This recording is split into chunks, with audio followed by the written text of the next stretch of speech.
gap year may have benefits long after college. Not every child who gets into college is ready to go. For some, taking a gap year, deferring admission for a year after high school graduation, may prove invaluable, helping a child thrive in college and after graduation as well. That's among the messages in Jeffrey J. Silingo's newest book, There Is Life After College: What Parents and Students Should Know About Navigating School to Prepare for the Jobs of Tomorrow. Many colleges now endorse the gap year, including Harvard, which encourages admitted students to defer enrollment for 1 year to travel, pursue a special project or activity, work or spend time in another meaningful way.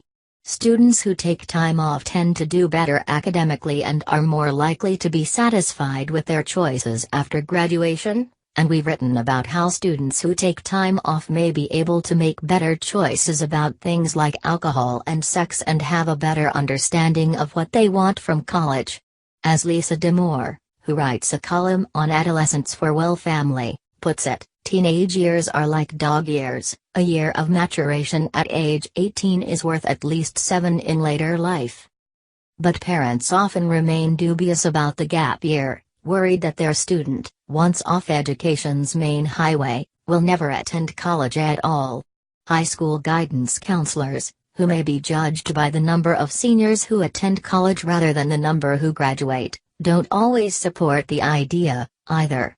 And funding a gap year can feel like a barrier for many families. Some programs can cost the equivalent of a year's tuition.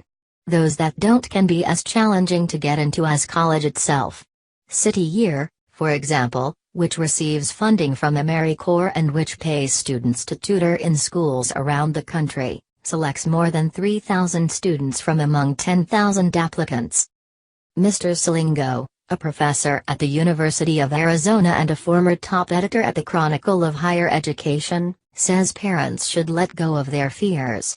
In his book, he explores what happens to our children after they graduate from college, and why it doesn't look much like the journey we ourselves took a generation or so ago. A lot has changed, he says, and those changes make a gap year more valuable than ever. It used to be that if you could get into college and graduate, you were essentially golden, Mr. Silingo said. Once a child was admitted to college, parents could breathe a giant sigh of relief and essentially say, as long as you graduate, you're okay. That's no longer true, he says. College has changed. Recruiting has changed. The economy has changed. Some students may sprint straight toward traditional success, while others wander along the way or appear to straggle behind. For parents of adult children in those last groups, helping them to find the time and space to mature into the life they want is critical. A gap year is one of the many options he describes for helping students form their own understanding of why they're going to college, and what they want once they get there.